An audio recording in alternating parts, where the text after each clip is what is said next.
My name is Leah, and at 33 years old, I work as a civil servant in a national administrative agency. Life has been demanding with a hectic schedule, but I'm doing what I've always dreamed of since my student days, so I feel fulfilled in my career. In my personal life, I've been living with my partner, Hugh, for 5 years. While we're not officially married and are considered a common law couple, Hugh's parents often mention that we should think about getting married for our future. However, we haven't taken that step yet. My family has always been deeply rooted in male chauvinism, prioritizing the eldest son above all.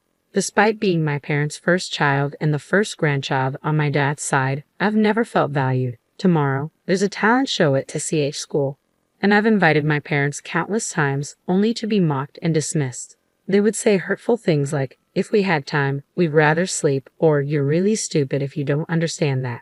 Seeing my friends' parents take photos and videos during school events was particularly heartbreaking.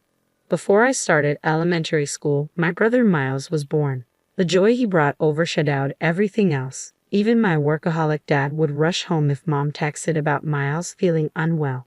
They would stay up all night taking care of him. When I started elementary school, neither of my parents attended the orientation, citing they were too busy with Miles. I felt utterly alone on my first day, watching other families take commemorative photos. Not only my parents, but also my grandparents treated Miles as if he were the only grandchild who mattered. His paternal grandparents, who lived with him, showered him with gifts and took him everywhere. This upbringing made Miles selfish and arrogant, especially towards me. He would take my things or destroy them without consequence, and my family would dismiss my complaints. This cycle of neglect and favoritism continued throughout my childhood, leaving me to grow up without feeling any warmth or love from my family. I had one simple wish: to attend college as far away from home as possible, effectively cutting ties with my family.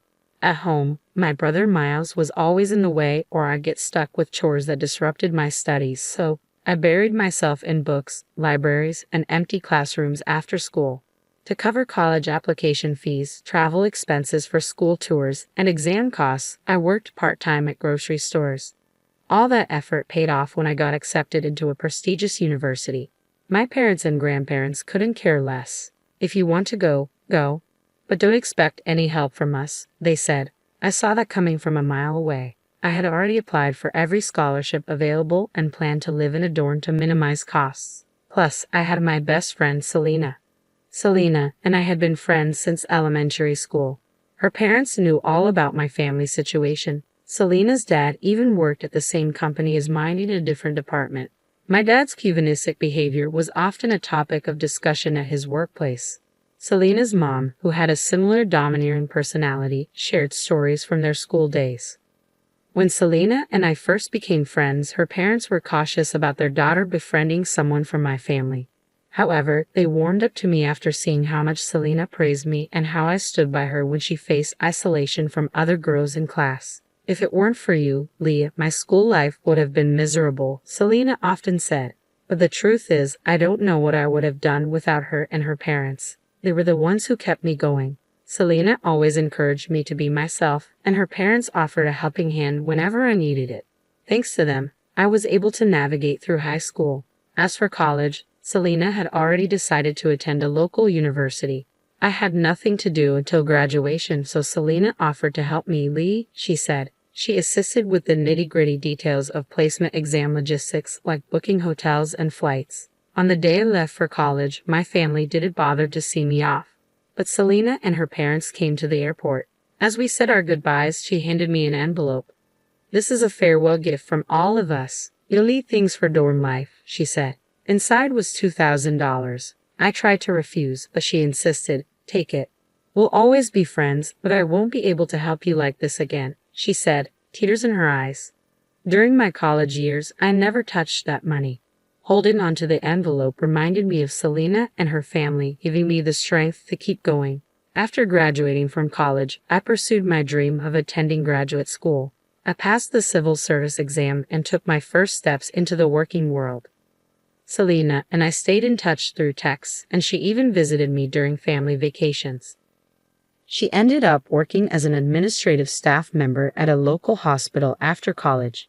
8 years later, I returned to my hometown for the first time in 12 years. I was invited to Selena's wedding, where she married a doctor from the same hospital where she worked. During those 12 years, my maternal grandparents had passed away, but my paternal grandparents, who lived with us, were still healthy. My brother Miles had enrolled in a prestigious middle school, considered the most challenging in our area, that same year. When I went off to college, my parents were proud, often boasting, "Miles is just like me, so talented. We're excited for his future. We might even send him abroad for studies." Miles, considered a child prodigy in elementary school, found himself among equally capable students in his new school. However, he was shocked when he scored average on his first exam. "This can't be the real me. I'm better than this," Miles insisted. Instead of putting in effort, he blamed everyone else, teachers, classmates, even the school's timing, for his shortcomings. By the time he reached 9th grade, the school suggested transferring might be less stressful for him. But both Miles and my parents couldn't accept this reality, driven by their pride. Miles continued on to high school, where he struggled to keep up and eventually dropped out. Meanwhile, I was in grad school when my parents suddenly asked, "Aren't there any schools there that Miles could get into? The more prestigious, the better. A school with tradition would be ideal." They even hinted if I knew any influential professors. I tried to explain the impracticality of their expectations, but they accused me of being cold and heartless. I stood firm, insisting that some things are simply impossible. Eventually, we lost contact. According to Selena, who stayed in our hometown, my parents enrolled Miles in an online high school. They made excuses, claiming, "Our son is too exceptional for regular education. He would only attract jealousy and make life difficult for himself." Miles graduated from the online high school, attended a local college, and secured a job at a subsidiary of my dad's company through my grandfather's influence. Through this connection, I crossed paths with Miles again. When I returned to my hometown for Selena's wedding, I arrived 2 days early at her request. She had something important to discuss. Unenthusiastic about visiting my parents, I opted to stay at the hotel where the wedding would take place. I spent leisurely moments with Selena, including trips to the spa.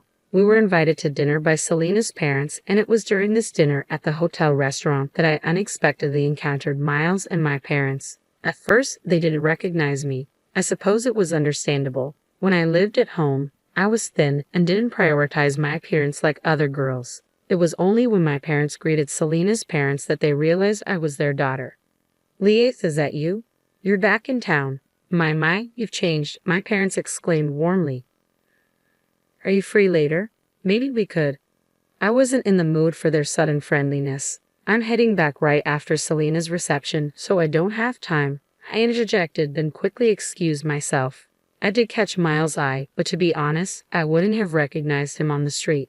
He had lost his youthful look and now exuded a demeanor that seemed cunning. After the wedding, I returned to my condo. Soon after, started receiving messages from my parents and Miles, who had obtained my number from Selena's parents without my consent. According to a message from Selena's father, who apologized for giving them my contact information, they wanted me to attend Miles's wedding. Miles is getting married, yes, apparently to the younger sister of a college classmate. She's only 21 and quite beautiful, my parents messaged me. "What does that have to do with me attending?" I responded, puzzled. According to Selena's father, Miles had secured his job through my grandfather's connections, but his overinflated self-esteem often clashed with his actual abilities. He had developed a habit of looking down on people, dismissing those who stayed in our hometown as insignificant. Consequently, when he announced his wedding, nearly everyone from colleagues to bosses found excuses to avoid attending. I had every intention of feigning a terrible cold that day, or at least using my tarot card reading as an excuse to avoid going anywhere near the wedding venue. Planning to have a cold, huh? I see, I thought to myself wryly. My parents and Miles seemed determined to match or exceed the number of attendees from the bride's side. Even though I'm not the most exuberant sister or daughter, they apparently felt it necessary to have me there, especially given my graduate degree from a prestigious university and my government job. Their shallow reasoning annoyed me to no end. Competing over the number of attendees is absurd, I muttered to myself. But ignoring them would only lead them to pester Selena's father to intervene, so reluctantly, I replied to Miles's message. He had greeted me with, "Long time no talk. You must be happy to be useful to the family for once." I ignored his snide remark and agreed to attend the wedding to minimize any further hassle. Fast forward to the wedding day, 2 months later. The bride was as beautiful as Selena's father had described, and she exuded genuine kindness and straightforwardness. I couldn't help but wonder why such a wonderful woman would marry someone like Miles, but I chose not to pry and simply played my role as the groom's sister. After the wedding, Miles and his new wife departed for their honeymoon without much ado. No one made an effort to keep me around, and I had nothing to say to my parents or grandparents. I made a brief visit to Selena's home to convey my greetings and then left.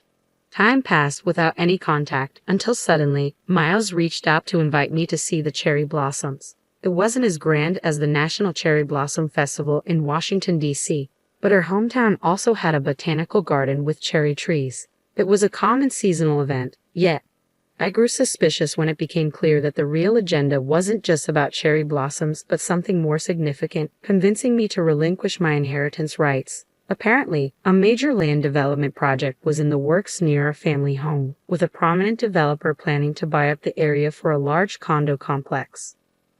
Real estate prices were soaring, particularly around our property, which included not only the house but also a sizable parking area. It seemed Miles and my parents, enticed by the rising land value, were eager to ensure I would stake a claim to the inheritance in the future. They say not to count your chickens before they hatch, I thought to myself. In truth, I had never placed much importance on inheritance matters. Yet Hugh once advised me, even if you don't need it, it might be wise to settle things once and for all. So I made the decision to return home. I booked a room at the same hotel I had stayed in before and planned to meet my family at the botanical garden.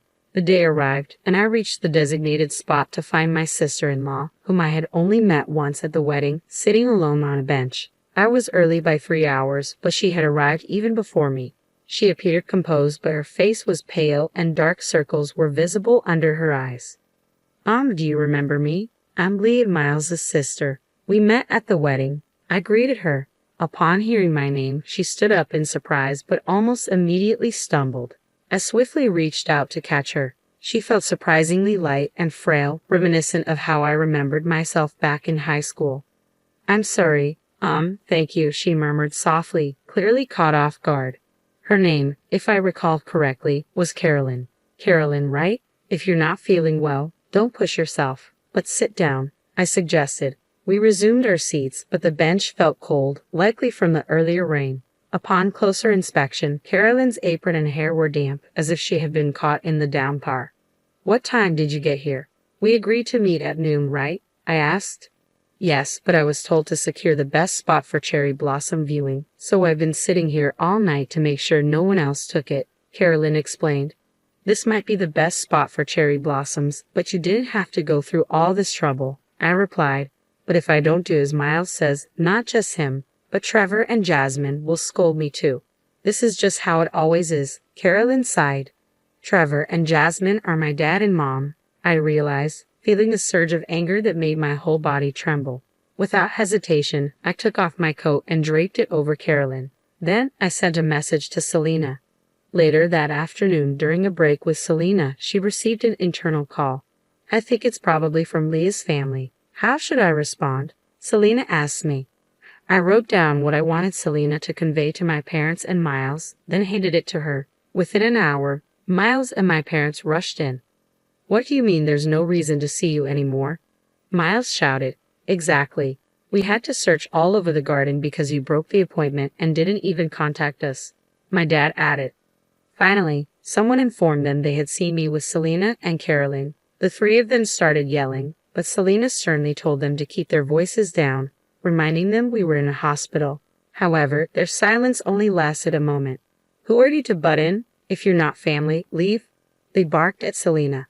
Selena, accustomed to dealing with patients and their families daily as a senior administrator in the hospital. Right now, Carolyn's receiving treatment and resting in her room, so you can't see her. Upon hearing this, Miles and my parents grew even angrier. Why do I need permission to see my own wife? Explain what's going on, Miles demanded loudly. Frustrated, I turned first to my parents. Keep it down. Can't you remember being told to be quiet just a minute ago? Is there something wrong with your memory? Then I faced Miles, who stood next to my parents, his face red with anger. You dare call yourself a husband while mistreating your wife? How ironic, I exclaimed. Just then, Hugh appeared, accompanied by 2 police officers. All right, here we are. This is the husband and relatives of the victim I mentioned earlier, Hugh declared, pointing at Miles and my parents. Their faces, which had been flushed with anger, suddenly tensed and turned pale. What's going on? Why are the police here? Victim? You mean Carolyn? Isn't this an exaggeration? Miles stammered, attempting to argue back. Hugh handed them his business card. I should have mentioned earlier. I'm Lee's partner and a lawyer. From now on, I'll be representing Carolyn. Nice to meet you. Representing my wife? What do you mean representing? My dad interjected. Making a woman sit alone outdoors overnight in temperatures below 41 degrees Fahrenheit just to secure a cherry blossom viewing spot is far from normal by any standard, Hugh continued calmly. But still, isn't it strange for a lawyer to get involved in something like this? When a client asks for representation, it's natural for a lawyer to provide it. Besides, you guys canceled Carolyn's cell phone contract over a year ago and hardly give her any money. What if something had happened while she was out there? I added firmly. But nothing did happen, so that's beside the point, my mom retorted. Can't you imagine what would happen if someone went without food or water for nearly half a day? You're not kids anymore, Hugh continued. Moreover, when you told her to secure the spot, you didn't even give her time to dress properly for the outdoors. You'd even locked her out immediately. How is this not malicious behavior? Hugh spoke smoothly, and the 2 police officers beside him nodded with stern expressions. I chimed in when I met her. She was freezing and looked pale. That's why we brought her to this hospital in Selena's car right away, I explained. Actually, I was at the botanical garden 3 hours before meeting Miles and my parents because I had plans to meet Selena. I had texted Selena that I was meeting Miles and my parents under the guise of cherry blossom viewing. She suggested I take a stroll in the botanical garden to calm my nerves. Before that, I agreed, as I was feeling a bit uneasy. Thanks to arriving much earlier, I was able to find Carolyn in poor condition, Selena interjected. I immediately called my husband, who is a doctor, and he advised bringing her to the hospital as soon as possible. He even came to pick us up on his way to work. Thanks to that, Carolyn received prompt medical attention, and her body temperature and color soon returned to normal. In the meantime, based on my husband's diagnosis that she was both physically and mentally weak, she was transferred to the inpatient ward, Selena concluded. During the ride to the hospital and between examinations, Carolyn shared her story with us, shedding light on the true extent of her ordeal. I sought Selena's advice and contacted Hugh, who promptly arrived to act as Carolyn's attorney. Consulting with the police and notifying Carolyn's family, Hugh stated firmly, as far as I'm concerned, your actions against my client could be considered assault. Naturally, I plan to file a complaint in that regard. Miles's face turned pale upon hearing this. Assault? That's a bit much. I didn't physically harm her or anything. Harm doesn't just mean physical injury, Hugh explained. Past cases have defined it as adversely affecting a person's health. But she just felt a little sick, Miles insisted. There's no need to make a big deal out of it. Whether it's a big deal or not is for the police and prosecutors to decide, he replied sternly. At that moment, a police officer intervened. Let's take you somewhere to hear more about this, they said, leading Miles and his parents away. After a stern warning from the police, Miles and his parents returned home to find Carolyn's family waiting for them, visibly furious. According to Carolyn, her brother had initially thought highly of Miles but became concerned when Miles cut off communication after their marriage. Miles had allegedly told him, Carolyn said she's always hated her family. Now that we're married, she's finally cut ties. I told them not to contact me anymore. Carolyn's family learned from her that Miles had also told her, your brother never liked you. He begged me to take you off his hands. I only married you out of obligation, not love. Furthermore, Miles's parents and grandparents continually told Carolyn, you're a burden. Just be grateful we're putting up with you. It became clear that Miles and his family had isolated Carolyn from her own family to use her for their convenience. This incident exposed their mistreatment, leading Carolyn's family to rally around her during her recovery at the hospital. Though the legal repercussions were minimal, the social fallout in our small town was significant. Rumors spread quickly, and the community's opinion turned against Miles and his family. They faced humiliation at work and in the neighborhood. Additionally, a major land development deal fell through, causing financial ruin as property values plummeted. Carolyn's family demanded divorce compensation and a division of assets, intensifying the family's strife. My grandparents lost all their assets and had to move into a care facility. Miles and my parents faced a messy divorce settlement. They sought Hugh's help, but he firmly declined, saying, "If you try to contact Leah or me for money, we'll respond legally." Having changed my contact details and distanced myself from their turmoil, I finally felt liberated from the complications tied to my family's home and inheritance.